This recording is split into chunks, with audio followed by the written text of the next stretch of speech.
Hi everyone, my name is Vuk and I'm the host of the Change podcast, where we introduce you to people and ideas shaping MENA region.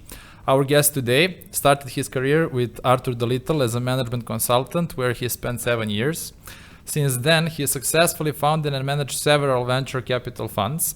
He co-founded and managed Ion Tech Ventures, an independent Luxembourg-based venture capital fund focused on European early-stage technology companies. He established and led Coast Innovation Fund, the venture fund supporting the university pipelines of technology-based startup projects and investing in high-profile international tech companies. He was managing director of Naseba Capital, a leading Dubai-based organization providing private placement and M&A transaction support to early-stage technology companies. Today, he is an executive director of applied research, innovation and entrepreneurship at higher colleges of technology. Without further ado, I would like to welcome Mr. Nicola Bettio to this episode of the Change podcast. Yes, hi Vuk. Thank you for coming. It's a pleasure, to have you here. We had a super interesting conversation before we started, and I'm excited about the topics that we'll be discussing today. But tell me, first of all, the whole COVID-19 crisis, working from home, are you guys back in the office now or still remotely? Yes, we are back in the office since a few weeks, at least the administration of the different colleges. The students are back on campus since few days. Everybody has been COVID-19 tested, so there are checks every day at the gates. Again, we put in place a very stringent procedures to avoid problems. Yeah, and it has been an interesting exercise for us. Again, is not really my topic. I'm into applied research, innovation, entrepreneurship. Again, academia is a bit far away from what I do on a daily basis, but it has been a very interesting exercise. So we approached this emergency with lots of energy, and we discovered actually that we could provide the same level of education, even better, to the same quantity of students, and we have quite a bunch of them. We have 20,000 students. 20,000 students, wow. So we transitioned through the COVID-19 period without any disruptions. We had 80 million connections in a few months. Wow. So it was under the IT point of view, we really stress every system we have in place, and we granted assessments, exams, courses, so not a single student has lost a single hour. Sounds like you adjusted quite well to the whole situation. What do you prefer? Do you prefer work from home or from the office? After so many years of experience in the office, you know. We've been working from home, myself and my team. We took the chance of doing. We were not involved in the challenges of the academia, but we wanted to contribute to the COVID-19 fight. So in few weeks, we developed a ventilator splitter that allows to split the output of a standard ICU ventilator to few patients. So we tested in few hospitals, and we defined a reference design to deploy it in few hospitals. Again, there are sufficient ICU ventilators in the UAE, so we don't need the splitters. But in case, we have a solution, which has been again tested in few hospitals in the UAE. Also, we developed quite an original emergency mechanical ventilator that allows to provide the ventilation at a fraction of the cost of any emergency ventilator existing today. Wow! So it's a very simple design, open source, so we can provide it to any kind of potential manufacturer all over the world. The cost of the material to build is 2,000 dirhams, so it's extremely inexpensive. And what we wanted to do is to provide potential solutions to countries like India or regions like Africa, where the emergency created by COVID-19 on ICUs can be dramatic, and they cannot really purchase full-fledged ventilators. Wow! So we did all this in a few weeks, working from home.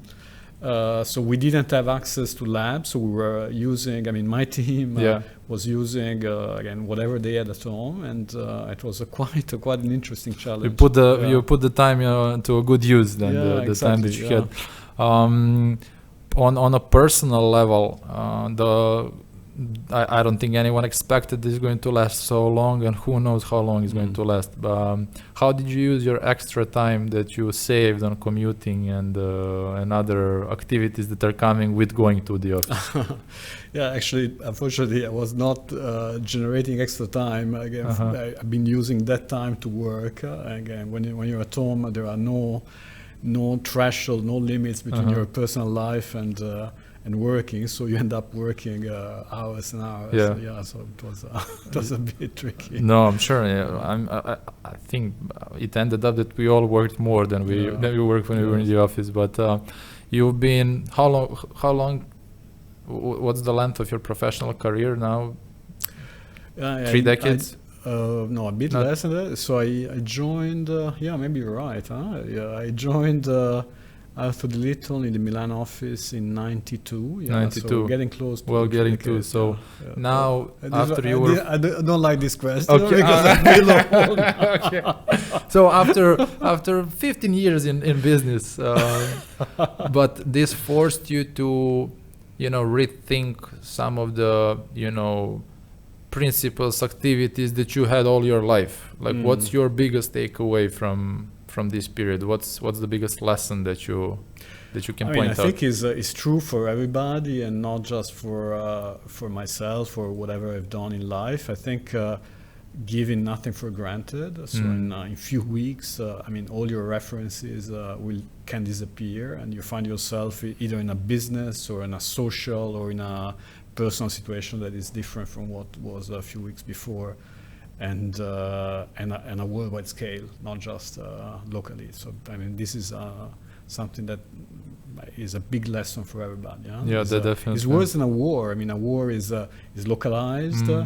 It takes time to build up, and again, this happened in a few weeks, global scale, impacting the life, the way of living of everybody, impacting economies. I think While everyone was talking about World War III and is it going to ever happen, I think nobody could be ready for this, and this is our modern World War III, right?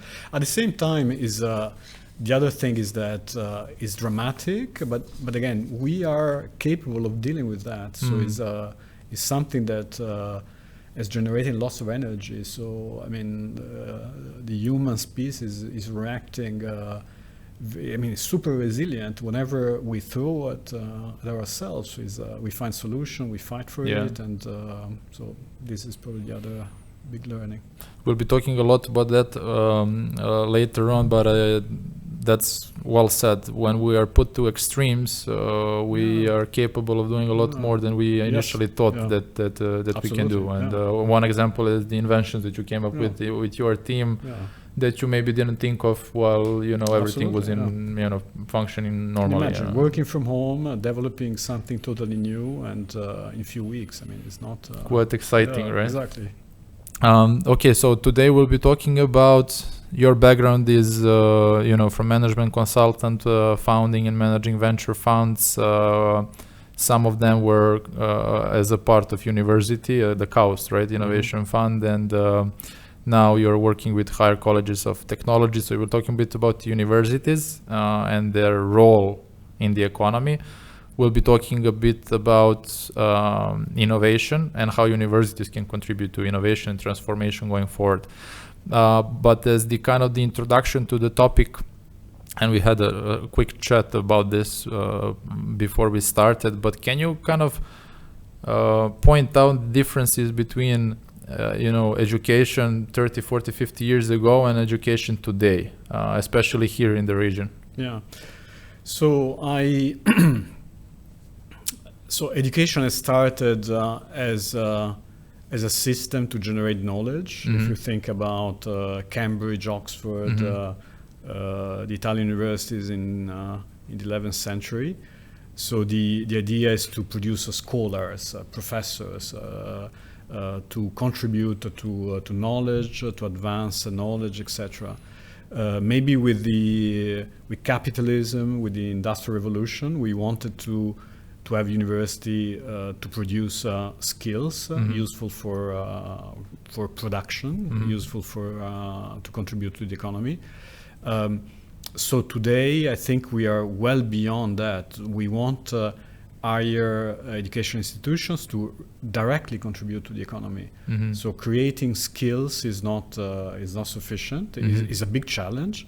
So I was a few months ago in a conference in Belgium, and there was the VP of HR of Airbus, and he was saying that in the next few months he needed like 10,000, I can't remember the exact number, like 10 or 20,000 new employees or new engineers with certain skills, and didn't know where to recruit them because universities were not producing them. So what they are doing, most of these big corporations, they are retraining people.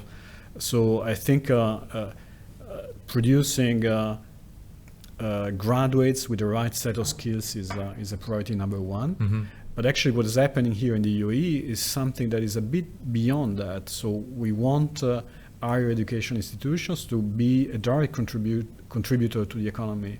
So we want our graduates to become entrepreneurs. We want them to create SMEs. We want them to have a real impact on the GDP of the country.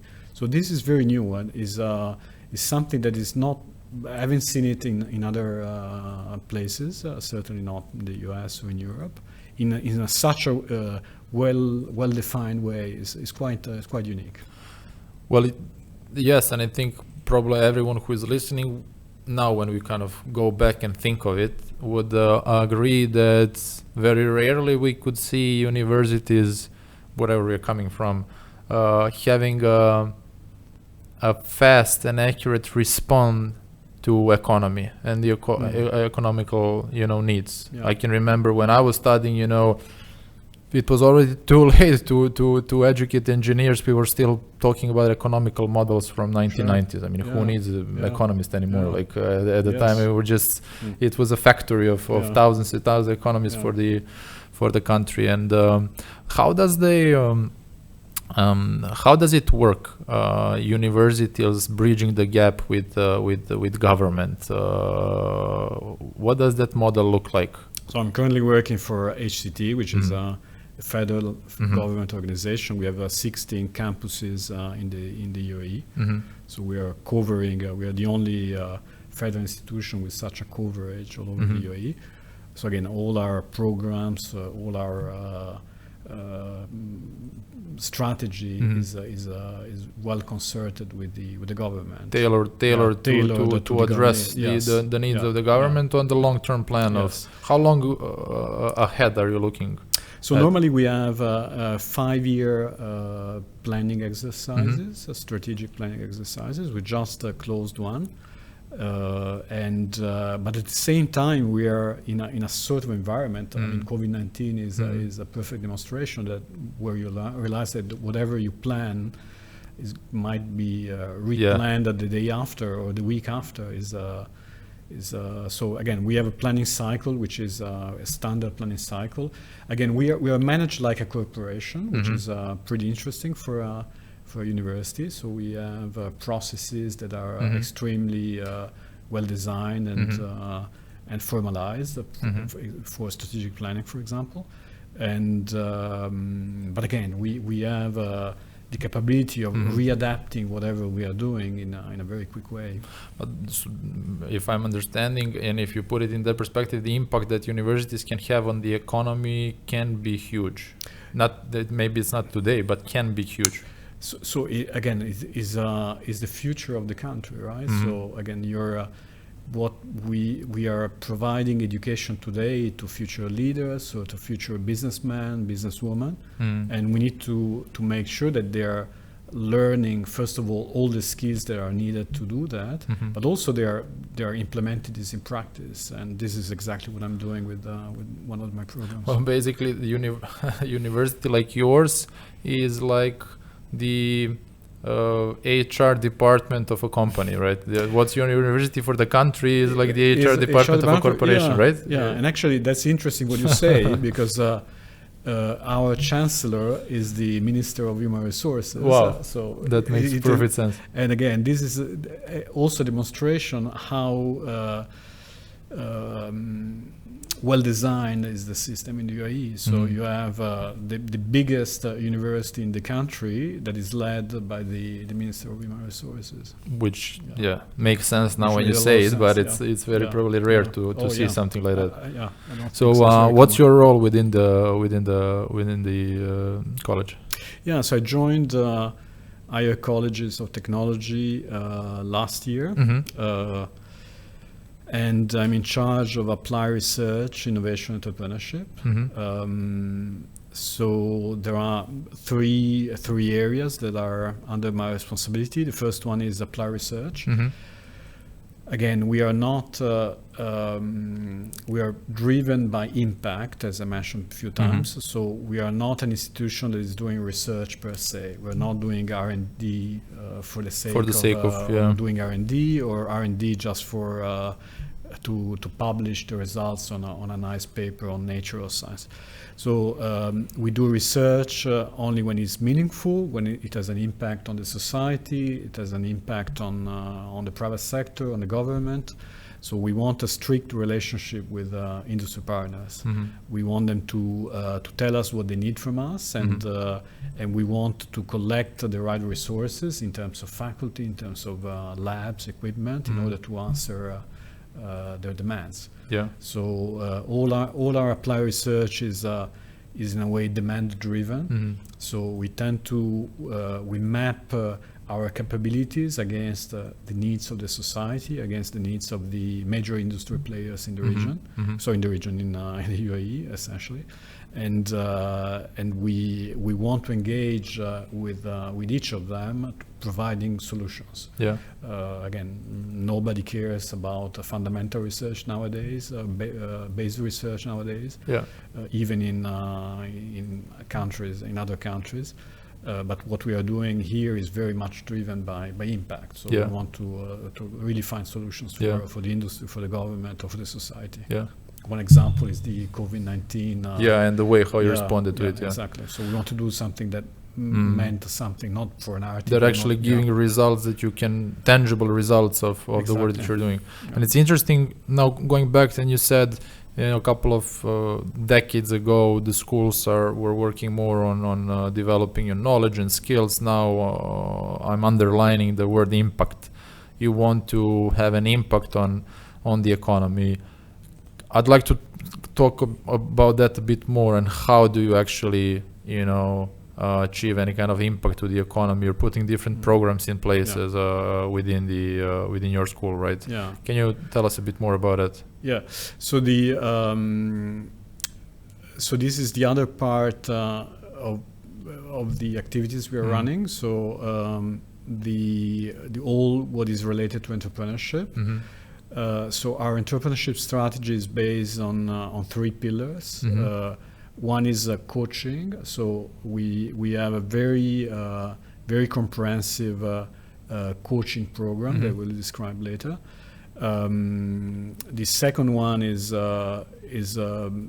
some pre-seed funding support, and we'll explain a bit later. So we are providing capability building kind of funding to our startups. And the last point is incubation. So providing the actual place to start up to live and prosper. So there are a few elements around all this. The first one is, again, as I told you, the coaching program. We have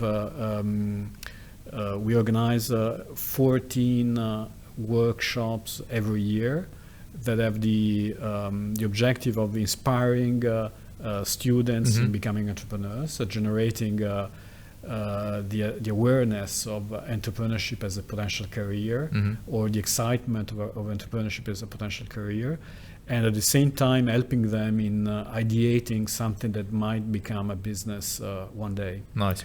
So we are doing this nowadays we are doing this online because we don't have full access to campuses, but the program is to have localized workshops all over the Emirates, in all the campuses we have. The other point are startup boot camps. So when there is a group of students or faculty working on an actual business based on technology or not, we organize boot camps, which are 3-day kind of very intensive coaching sessions that are basically providing the key elements on how to fine-tune your value proposition, how to make the next steps in order to become a company, how to raise funds to move forward, etc. So 3 days very intense session with these boot camps. And again, we have since October last year we run 4 of them, and we have 10 more for this year. Who's running those workshops? Faculty staff? You're bringing in entrepreneurs? No. We have dedicated teams running that. So our thesis is that we want to separate whatever is happening in the class from whatever is happening under a sort of entrepreneurship umbrella. So if you want to launch a business, it's your thing. You don't want to be lectured by a faculty. You want to have a coach. You want to have somebody who is understanding what you want to do, but it's your program. It's your project. It's your life basically. So we want to make sure that these future businessmen and businesswomen are fully empowered, and we keep them away from the typical environment of which academia. Makes sense, which makes sense. So boot camps at 10 for the next 12 months, and we have two startup accelerator cycles. So this is a very intense 10-week program for the best startups coming out from the entire funnel. And again, we have 2 cycles per year. We have on top of that, we have talks with entrepreneurs. So we want to invite people who are going to inspire our students with their experience. So people who made it, people who have been successful in entrepreneurship. And also we have a constant presence with office hours, where any startup team can come and get answers to any question they might have, from strategy to legal to IP or whatever you want. As a part of the whole coaching and mentorship. So all this is the coaching thing. I truly believe that this is the most comprehensive startup development program certainly in the UAE, but maybe in the GCC. Among universities? Yes, among universities, yeah. Or in general? I would say in general is massive. So we are dealing with very big numbers. So again, I told you we have 20,000 students, and the entire program will involve more than 1,500 students. Yeah. So is that for the program is structured for like final year, or any student, whoever is showing the ambitions to. So there is not an age for becoming an entrepreneur. So that's true. And the best ones are those who have dropped from college, which you are not promoting. We are not promoting, of course, but they know it. I mean, students tend to know it. Yeah. But sorry for interrupting, but I think that all of us are aware that there is a lot of subjects that we are learning about on universities that would make completely different sense if we had the practical knowledge at the time. 100%. So if you can send me back to college now, I'd probably pay attention to 50% more classes than I did at the time, because at the point I didn't know business model, or like marketing, etc. Yeah, but that makes sense. It makes a lot of sense. So in the classroom, you learn about marketing or accounting or maybe some engineering subjects. when you work in a boot camp or in the accelerator with your startup, you apply all this into real life. So your purpose is not learning about something, is to running a business. So you need to know exactly what is VAT, or how to issue an invoice, or the problems any business person is facing from very simple business to a very complicated one are different from what you learn. Then what's the better time to work on your idea when you have free mentorship and coaching around you and so many professors who can step in, or coaches, mentors that can help you out?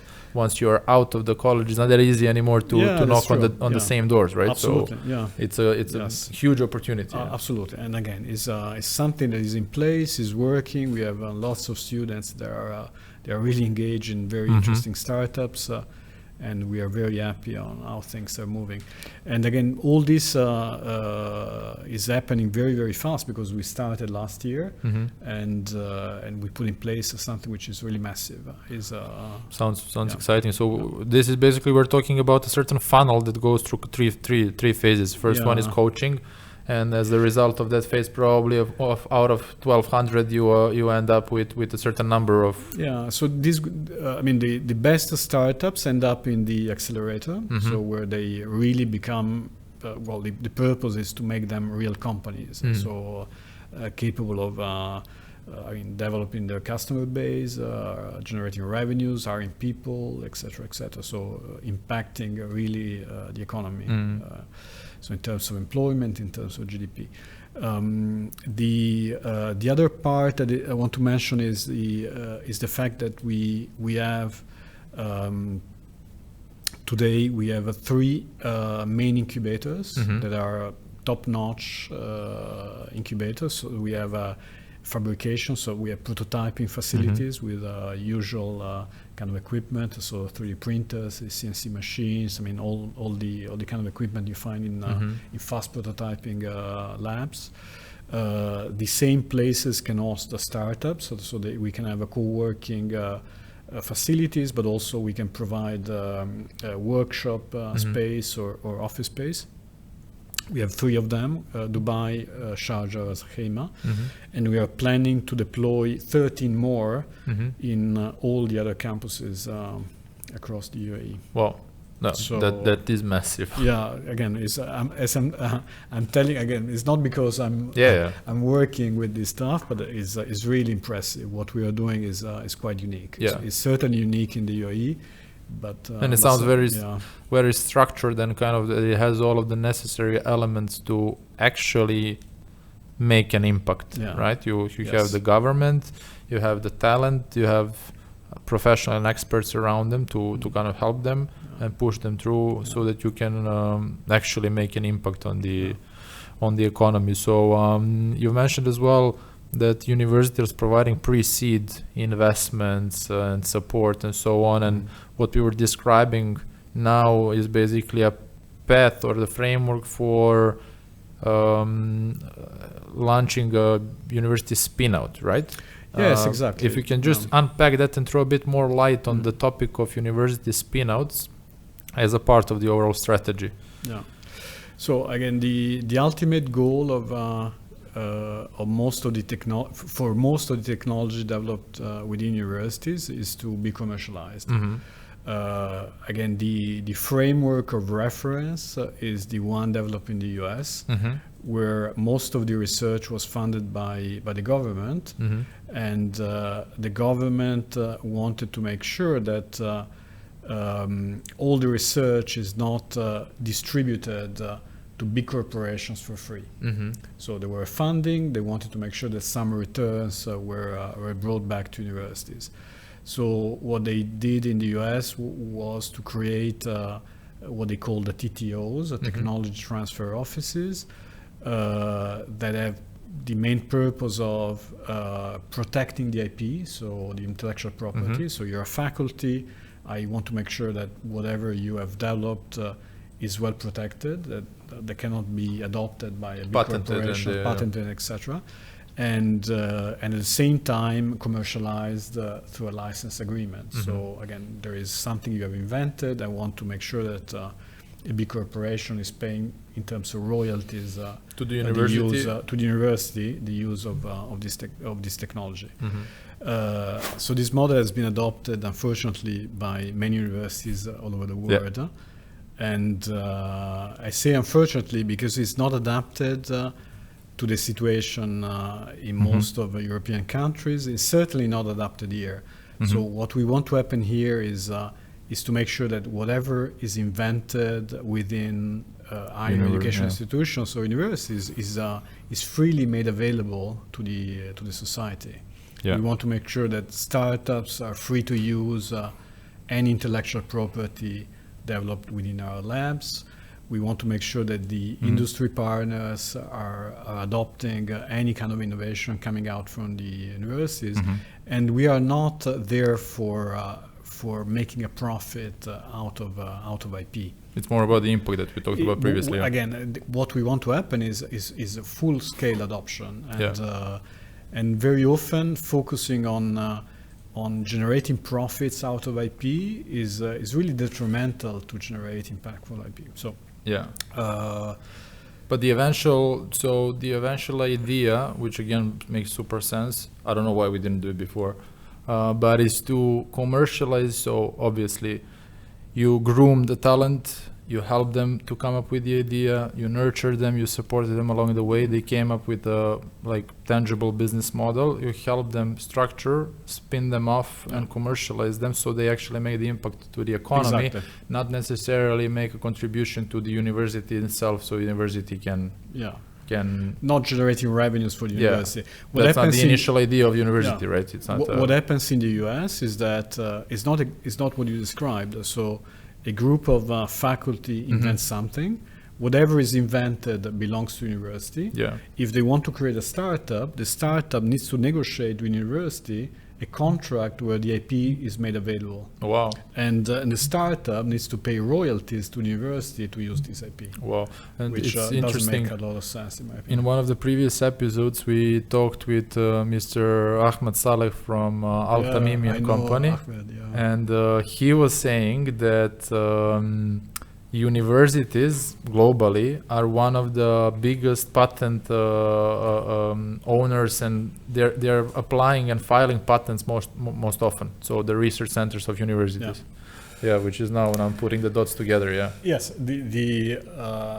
that's true. Again, his business is to file patent applications. So again, is encouraging anyone to file patent applications. But again, sometimes it's really, again goes against what you want to do ultimately. At the end, universities are not the same as corporations. Corporations and businesses are made for profit, right? Yes. Universities are made with a different goal in mind.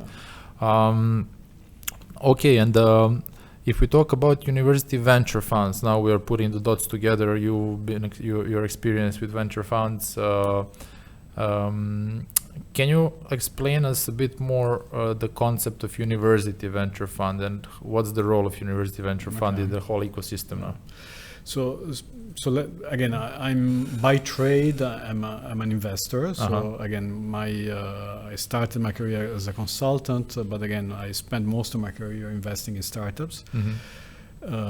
In different geographies. The fund I set up was based in Luxembourg, where we were investing in Italy, France, and the UK. I spent 1 year in Russia. We've been investing in Russia startups, so again, this is my subject. Today, most of the venture capital industry is not focused on technology. So when the venture capital industry started in the 60s in the US, the VCs were scouting for technology in the university labs. And they were trying to build technology startups out of innovation coming from labs. Today, they are funding the Ubers of this world. They are funding the WeWork of this work. So there is very little technology there. There are innovative business models, but there is very little technology. There is not real innovation. There is innovation in the way we consume or we get certain services, but we are not funding space technology. We are not funding new biology, quantum computing, or whatever. So the real technology today is totally underfunded by the venture capital industry. And so what we have been seeing worldwide since maybe 10 years is the emergence of university venture funds. So where the traditional VC community was operating before is now the hunting ground. I mean, the support ground, I would say, of university venture funds. So university venture funds are covering this gap. Pure technology is too risky to be funded by business angels or today by venture capitalists. They are totally neglecting pure technology, and because of its risk, right? Because of the risk, and because they can make much more money investing in a Series F round for Uber or a pre-IPO round for a big let's say big technology startup like Uber.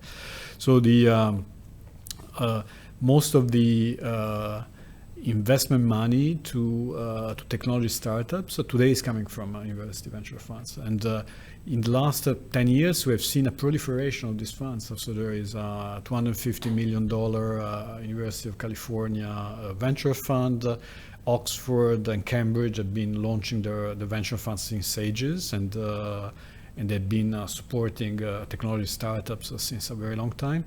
At Tsinghua University in China, they have a $1 billion university venture fund. $1 billion. Wow. Where are the funds coming from? From the government. From the government. Yeah. So the same. Sometimes, So there are few. Let's say. Few different situations. So there are some university venture funds that are funded with the endowment of the university. So again, still money coming from the government. Other venture funds have mixed capital, so either some corporation sponsoring a portion of these funds. There are funds funded by alumni. Or sometimes students themselves have a very small seed funds, and they put money together in order to provide funding sponsors as well. So there is a wide range of university funds. So from the one I just mentioned, so this $1 billion Tsinghua fund, to maybe $10 million student fund of some organizations. But the point is that there is a big gap today in funding startups that didn't exist 10 years ago.